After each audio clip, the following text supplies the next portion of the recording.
So we are live. And a great big giant welcome to Amy Moore. Finally on the program. Welcome, Amy. Thank you so much. I'm so happy to be here. And we are delighted, absolutely delighted to have you. And I will just mention, because sometimes I forget, I'm Mel Rosenberg, and I am the host of the Children's Literature channel of the New Books Network. And after a hiatus of a month or so, we're back in action. And I can't think of a more wonderful author to share our new season with than Amy Moore. Amy, you are incredibly fortunate. You have two books out within a span of 3 months. That's So this is let's wave around the book that came out this week. this A week. few words about it. Yes. So this week, Tuesday, 2 days ago, Humpty's Great Fall launched. This is my take on Humpty Dumpty and what happens to him. As you can see, it's an autumn themed book. It's a very lovely book. Yep. And Humpty's Great Fall. You like puns, I which do. is something that endears me to you, or endears you to me. One of those. And it's Humpty's Great Fall, but it's actually Humpty's Great Fall as in autumn. Right. Correct. Wonderful. And here we have another pun, a book out in May with Sleeping Bear, whom I adore. Few words about this one. Well, actually, a lot of words because we're going to concentrate on Right. this book today. We have to concentrate on one of them. So we got to make a choice, not a baker's choice. So we picked the baker's dozen. So tell us about this book. This book is about a story about 12 bakers in a bakery. And this one baker shows up looking for a job, and they say, "We are a dozen. We are the baker's dozen. There's no room for anyone else." So they won't let her in, but she does not give up. And she teaches them what a baker's dozen is. That a baker's dozen is really 13. And we'll see if they let her in. Amy, did you do any research on where this comes from, the baker's dozen? I did. I did. I was writing the story, and then I thought to myself, where does this come from? I forget. I'm forgetting now. I read it so long ago. It has to do with olden times. It had to do with giving bakery bread to the king. I want to say. I might be wrong about that. And they would weigh it to make sure they weren't under giving them the bread. So they would put it in. You don't want to undergive the king. Right, exactly. So they would stick an extra loaf of bread in so that it would weigh more just in case. Better be over than under. I forget when and where exactly this was, but something. Oh, we're going to have more interviews, so you can for the next one. Oh, Mel, do you remember when you interviewed me?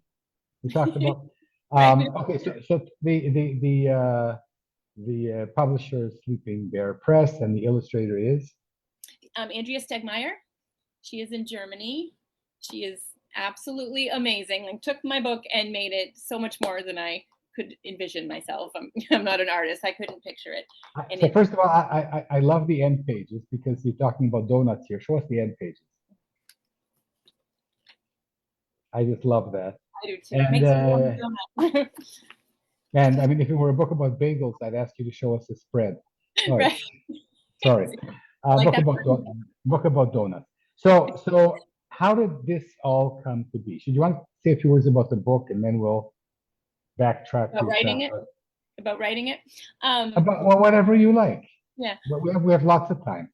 So this book, actually, I got the inspiration. As a writer, inspiration can strike from anywhere. I got a Christmas card in the mail from my best friend who had just finished culinary school, and she sent out a card, and her husband had just finished pastry school, and they sent out a Christmas card wearing chef hats, and her name happens to be Kristen, which, as you know, is the main character's name. I was sure it was you. Not me. Okay. I do like to bake, but so I don't know. I saw the card. I thought it was adorable, and for some reason, it inspired me to sit down and write a story about a bakery. And I don't know where the baker's dozen idea came from, but it came to me quickly because I remember I had that refrain, "We are 12, no more," in my head very early, and I kind of framed the whole story around that idea. I don't know how. And it's an adorable verse. Thank you. Read us. I'm going to remind me to talk about adorable verse. Okay. Read us a little bit. Show us some of the gorgeous spreads. I'm warning you people that it's a lovely book. You should purchase it, but it does tend to make you hungry. It does. I've eaten so many donuts since this book came out. I get them as gifts. I want to buy them. I agree. All right, so here's the first spread. In a small little town down a cobblestone street sat a small little shop full of goodies to eat. The store was known for its sugary sweets, its cupcakes and muffins and decadent treats. The shop was run by 12 bakers, 12 cookie, cake, and pastry makers. Larry and Lena were in charge of the pies. Gary and Gina carved cakes down to size. Connie and Bonnie did all the icing. Ronnie and Donnie, pastries and pricing. Zach and Zoe mixed cookie doughs. Then Jack and Joey rolled dough into rows. The 12 friends worked. They had a system until one day in walked a girl named Kristen. Kristen, There she our is, hero. our hero. Hello, good day. I'm looking for work. Do you happen to need a new baker or clerk? Have you not read the sign on our door? The baker's dozen. We are 12. No more. Okay, so no more because Okay. Sarah Rocket, your editor, Sleeping Right. Bear, is going to be very angry if you read the Right. whole book. Exactly. I mean, but people can guess. She persuades them in her own wonderful way to accept her in, Right. and introduces them to the and so what's very clever about this book and why I love it so much is that the baker's dozen does not necessarily refer to the donuts. It refers to the 12 bakers who finally decide to adopt a not run of the mill, not everyday Right. addition to their group, Right. which I find endearing. I love your poetry. I love they teach us that meter and rhyme have to be perfect, Right. but they don't really. They have to be adorable. My favorite picture book, Madeline, Ludwig Bemelman's, the meter and the rhyme are not perfect, Yeah. but it's adorable. Right. I know. And, I love Madeline, and I think I've thought that often since I started writing children's books. Like, I don't know if this would be published today, but who doesn't love Madeline? Yeah. so I ask everybody, what's your favorite line from Madeline? Oh my gosh. I don't know. Well, I will share you mine.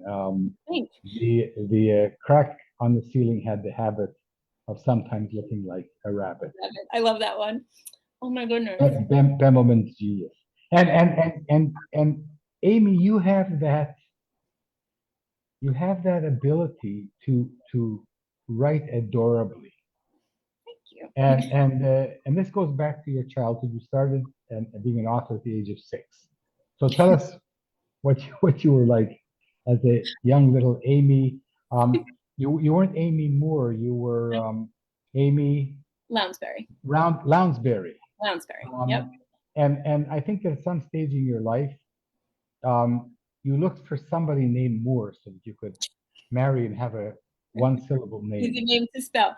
That was actually a talk we did. My husband and I discussed this, whether I should publish in my maiden name because it was more unique on the shelf, or married name because it was easy to, we went with my married name, so Amy Moore is perfect. So what's his name? Brian.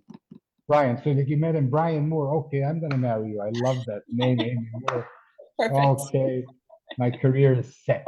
Okay, so go back to preschool Amy.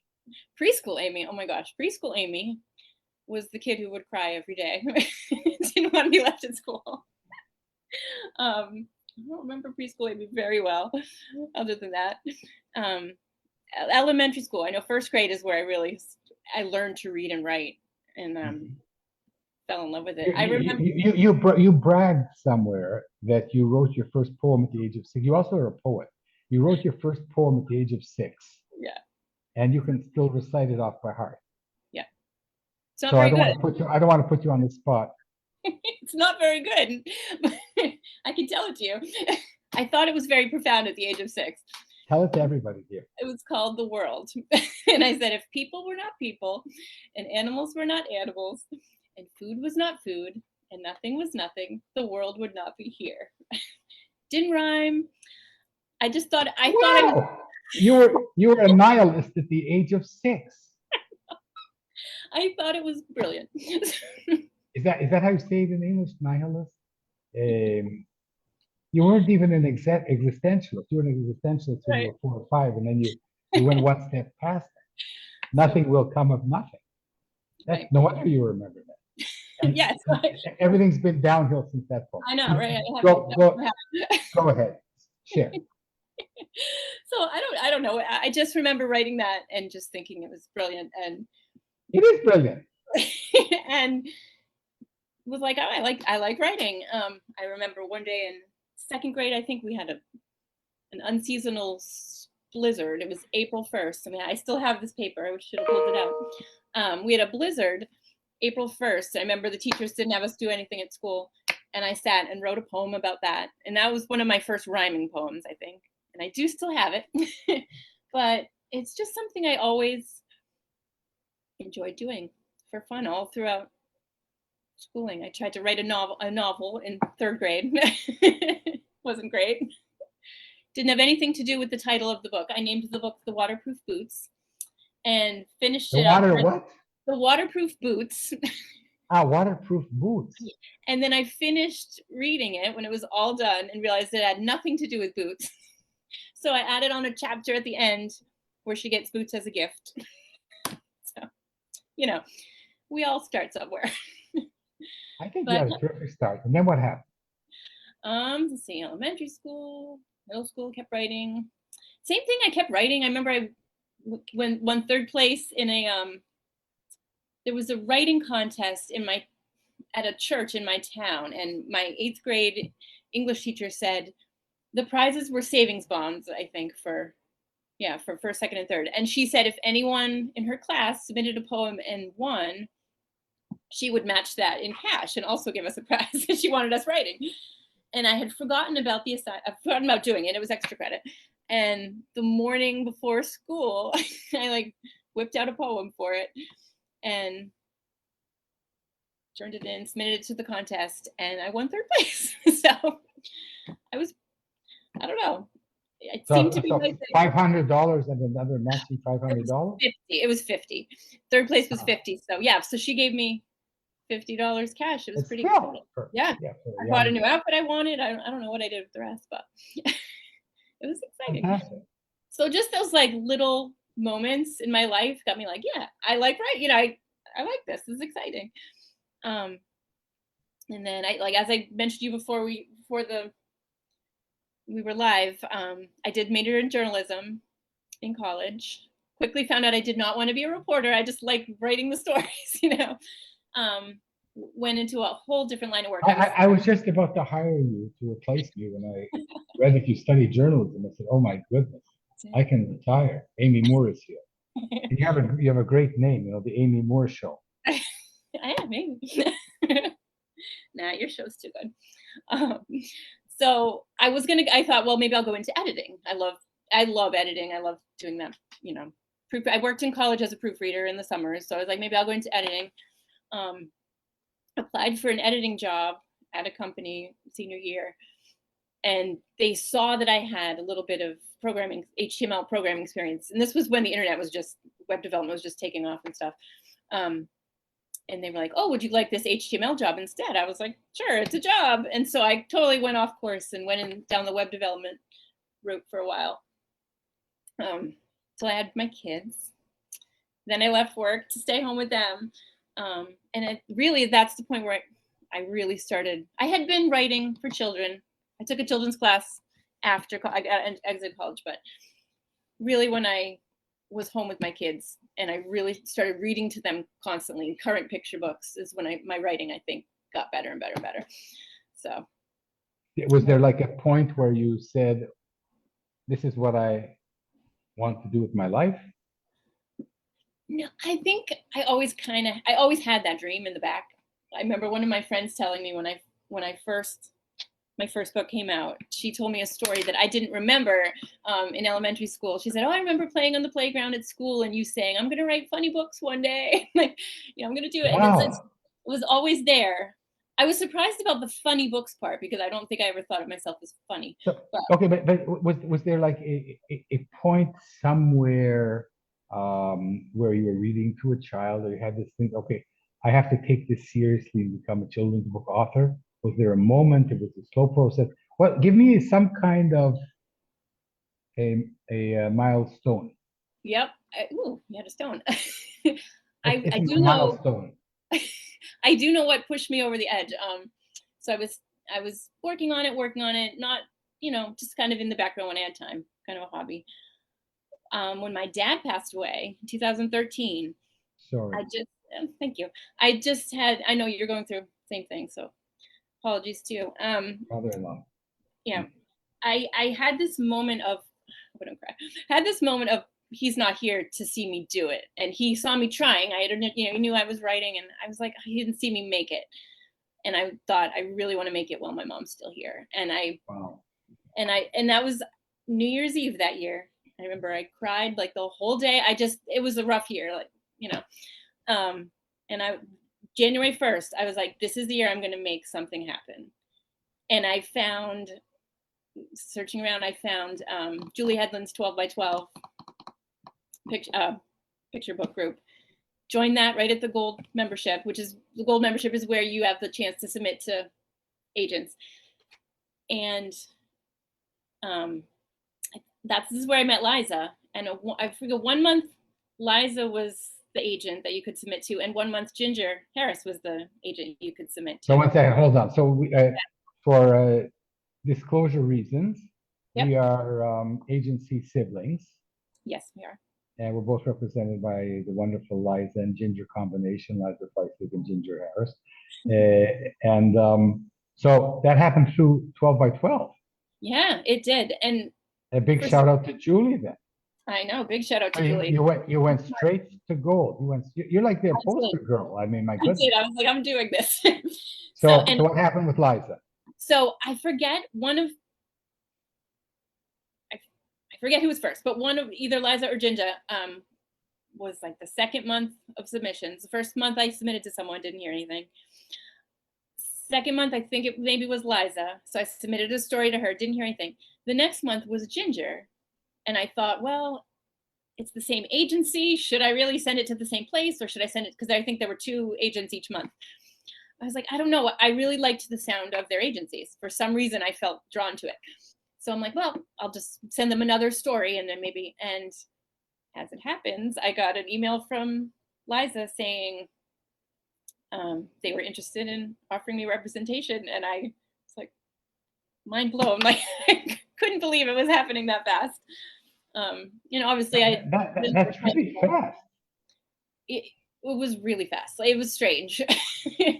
Do not pass SCBWI. Do not pass. It's critique great. So groups. You went straight to the. I'm sorry. I did have critique groups over there. Okay. Yeah, I did. So I had done all the work, like learning. But this is still at the very beginning. This is like what, back in 2014, 2015. Yeah, I think so. But yeah, and I had done the work with critique groups and learning, but I just felt like I wasn't getting myself out there. And then that year, I was like, I'm going to do this. Which story made them fall in love with your writing? One of them has still not seen the light of day. It's called Mouse's Gift. It's a holiday story, Christmas story. That one still hasn't been published. I still love that one. So maybe one day. I'll speak to them. They've tried. Publish Amy's Mouse. Amy Moore's Mouse. Yeah. And the other one was the Baker's Dozen. Mouse of Moore. I like that. Yeah, the other book was The Baker's Dozen.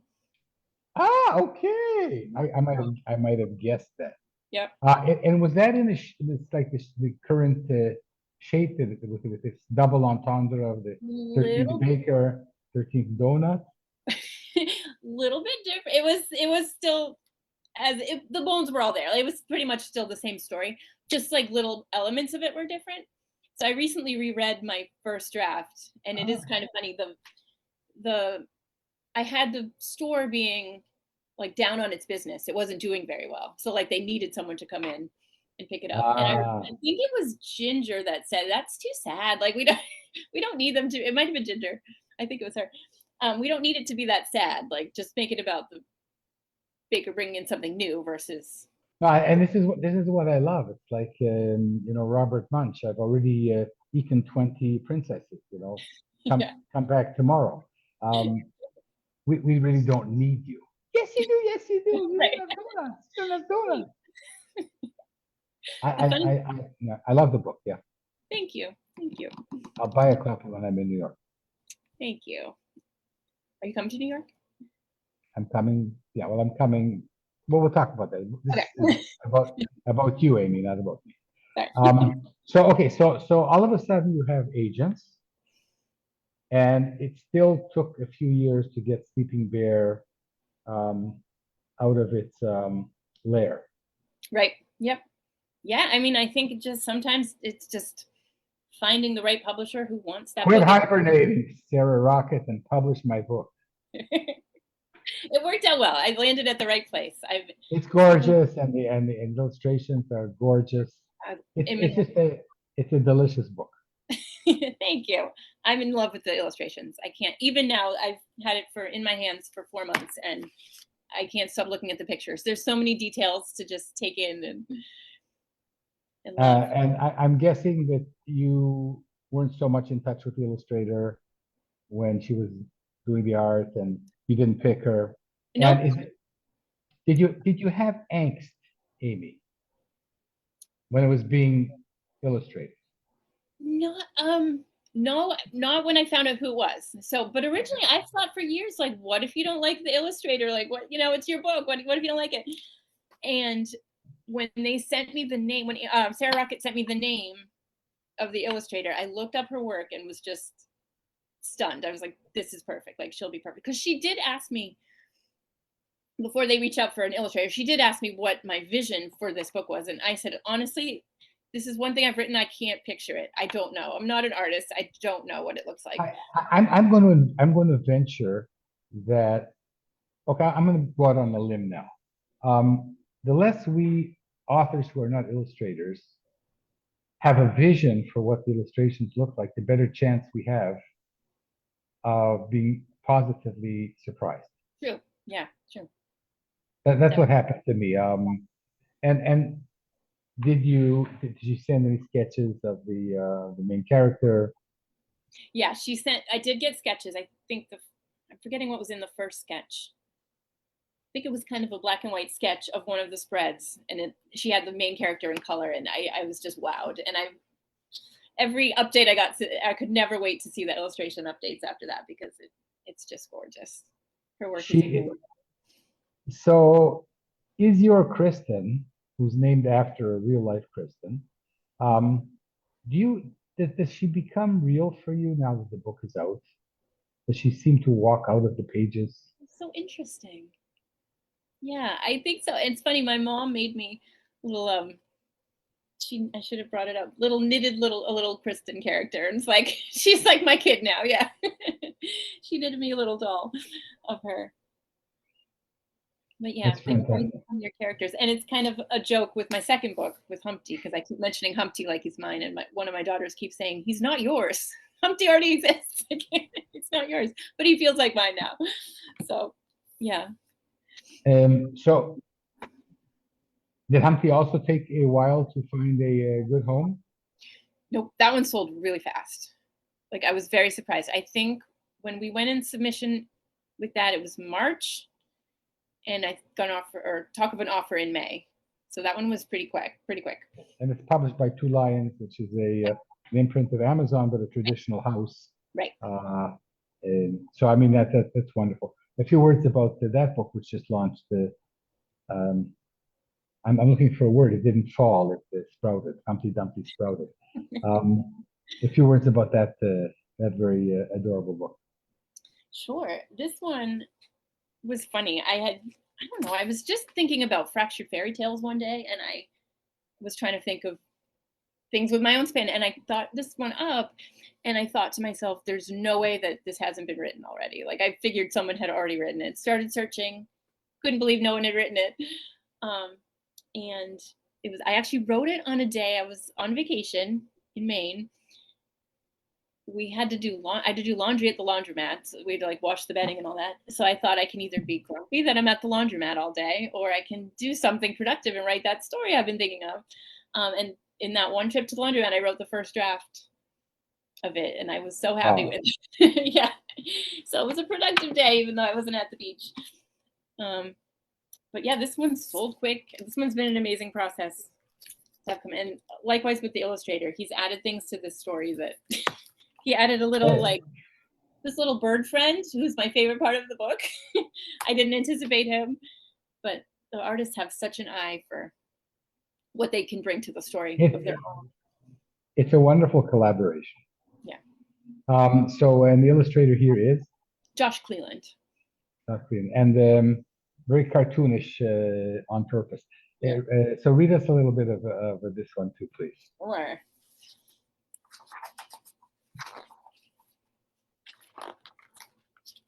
We all know the beginning of the book. Humpty Dumpty sat on a wall. Humpty Dumpty had a great... Would you look at those beautiful leaves? The hot summer sun had left him feeling a bit fried. Humpty was so happy autumn had arrived. He hopped off the wall to take a closer peek at the foliage. As he did so, he had a peculiar feeling that there was something else he was supposed to be doing. Walking back home, he smiled and waved to his friend Cat, who was fiddling in her yard next to a neat pile of leaves. That's right, Humpty remembered. It's time to clean up my yard. So he got out his favorite rake and made large piles of orange and yellow and red and brown leaves, perfect for jumping or rolling in. Now he felt accomplished, so he decided to take a rest. Humpty Dumpty sat on a wall. Humpty Dumpty had a great... Brr, it sure got chilly. Humpty hopped off the wall to scramble home for a cup of warm cider. I had fun with the egg puns. The Jews say oy vey here. And I love it. Thank you. Should I keep going? As long as they didn't poach. Okay, go ahead. Okay. As he did so, he had the distinct feeling that there was something else he was supposed to be doing. He smiled at the window at his friend Bo Peep, who was wrapping matching autumn scarves around each of her sheep. That's right, Humpty remembered. It's time to prepare my wardrobe for the cooler temperatures. He pulled out his own warm scarf, along with his sweater and knitted socks. He even got out his favorite fluffy cap. Amy, I don't want to get into trouble with Amazon. Yeah, I know. Well, good. But you get the gist. Yeah. No, it's another lovely book. So Mazel Tov on both of them, and may they sell really well and catapult you to stardom. What are you working on now? Currently, I am rewriting the story I wrote called "The Boy and the Ballerina," and I'm trying to get it just right. Haven't quite gotten there, so I'm trying to do that. Okay, you're also a dancer. I'm teaching I teach preschool. That was kind of my post going back to work after the kids were older. I teach preschool and I teach preschool dance classes too. So I keep busy with the little ones. So why would there be a boy in a ballerina? Oh, don't tell me. Okay. No, don't. Okay, tell me a little bit. All right. So nobody else is listening. So the little boy is hoping to meet an astronaut, and then there's a little girl next door who's hoping to meet a ballerina, and then they meet each other instead. And I'm trying to work it out. Originally, he was meeting an adult ballerina, but that didn't feel right. That she was an adult character, so I'm trying to make her a kid. It's a little bit it's a little bit kinky. Yeah, working it out. But I love the idea of the build up where you think you're going to meet something grand, and it turns out to be this Right. shabby little who needs a ballerina, Right. I'm a boy. I want a racing star. I Right. want a. So you got it. You're on the wavelength. Yeah, no, I mean, I can see why they quickly, why Liza and Ginger quickly adopted you. So what advice do you have? So you've been like serious in this business. I'm not going to call it a business. I'm going to call it a calling. For about a dozen years. What have you learned? Oh my gosh. I think the two biggest things for anybody wanting to do this. Amy, you knew I was going to ask you this. Come on. I did. One is read, because I know that when we all start writing, I think every one of us who has started writing picture books, maybe not everyone, but I think most, we think back to what we read when we were kids. And much like we said with Madeline, there's another rhyming picture book that my all-time favorite from childhood, the Giant Jam Sandwich. It's so cute. Again, it's kind of clunkier rhyme than we would have today. But like reading current books is, I think, the best thing you can do to see what's in the market now and what you need to be working toward now. And on top of that is just finding that community. And I learned the most when I finally found critique groups and community, because you ask your family about your book and they're going to say, that's great, send it off. I'm lucky I'm married to a writer. He does very good advice. Brian Moore is the writer? He's not published yet, but yes, he's an amazing writer. Yeah. Does he have writing? Is he like writer's jealousy? It was not jealousy, but he wants to be there too. Like when we were first married, we'd walk around the bookstore and kind of dream of being published. And we always said, like, whoever gets there first the other person has to cook dinner for them. That was we should have had a bigger prize because I got there first, and then we're like, oh, he's actually the better cook, so he cooks for me all the time anyway. So it wasn't really a good. So you put some macaroni and cheese on the stove. So he will get there. Well, okay. So I look forward to interviewing him when his first book comes out. That'll be amazing. He has a perfect name for a writer, Brian Moore. I know. Although there's a lot of Brian Moores. I know. And he should add, like, if he has a middle name, like Brian. Richard. Richard Moore. That's Brian Richard Moore is great. I wouldn't even. I would just have the whole three names. Brian Richard Moore. Right. There you go. Now he got the name. Now he has a wonderful wife, and he needs a book deal. Exactly. Okay, so your first advice is to read. Yep. Yeah. And secondly, find community. Find people who are working towards the same goal and can point out the things you're not seeing. Because when you can read your story over and over, you're so close to it, you don't see everything that could be fixed. And just find those people that will cheer you along and help you. Do you feel lucky? Very or lucky. Talented? I will say, like, I'm not good at talking about myself in that way, like, oh, I'm talented. I have always believed that I could do it.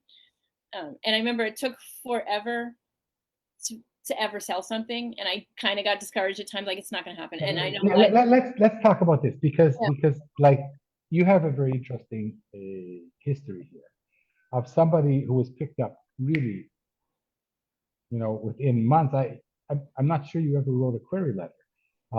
You're looking at somebody who's written about 300 of those. Right. So then you had this hiatus of years of not selling anything. Yeah. So how did you last through this difficult stage? I feel like there was actually a point where I was discouraged with the picture books. I'm like, they're not selling, like, we're not going to do it. I don't know.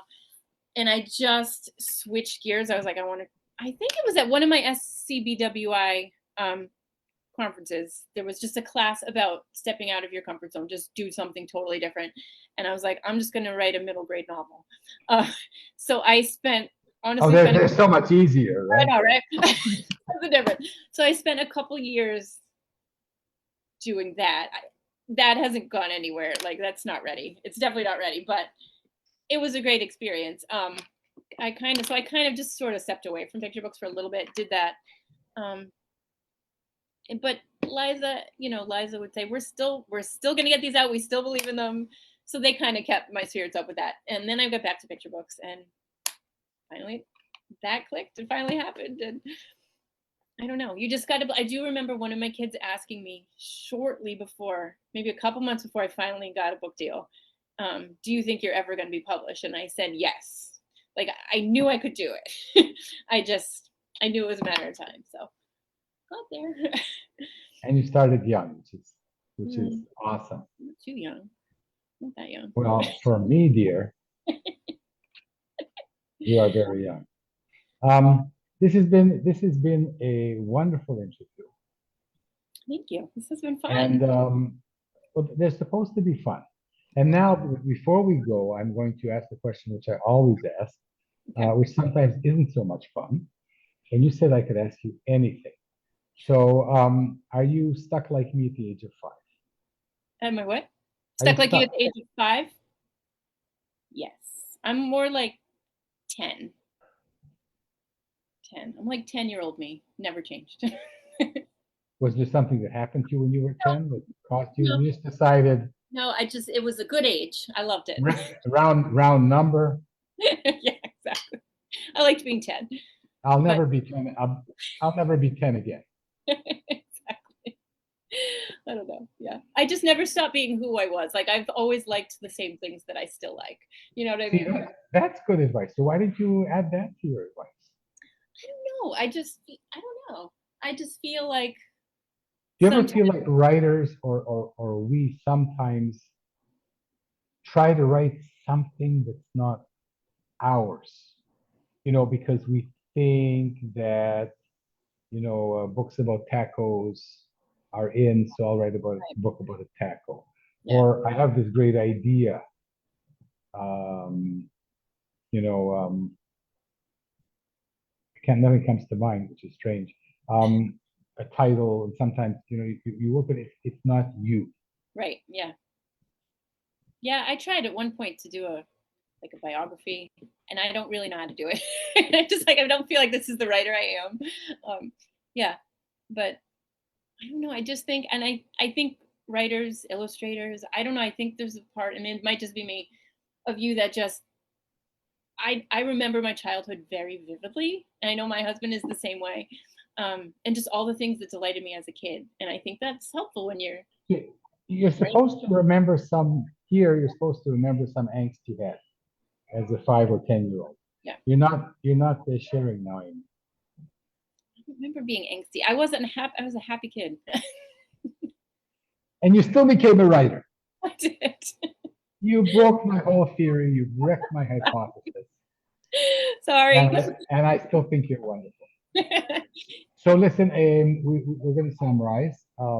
I've been speaking to the wonderful Amy Moore, my literary agent, Sib, and the Liza Royce literary agency, and proud author of 2 very recent books. Now's the time, Amy, to hold them up.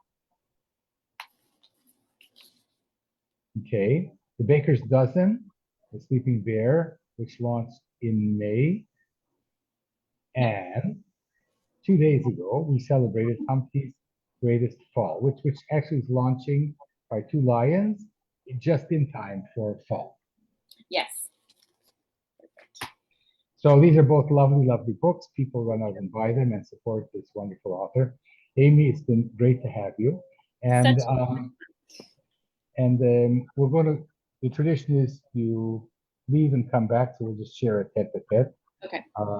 us two, and we'll say goodbye to everybody else. And I'm Mel Rosenberg, the host of the Children's Literature Channel, and I've been here with the delightful, wonderful, talented author, Amy Moore. And everybody can see now how much fun it is to do this, Hmm. right? You were nervous, but look how much fun it was. No, it was fun. I would do it What's again. fun? What's more fun than to talk about children's books, Fun to talking to you. especially when they're yours? Right. Okay, dear. Bye-bye, everybody Bye. else. You may go back and come in. Okay, thank you. The recording has stopped.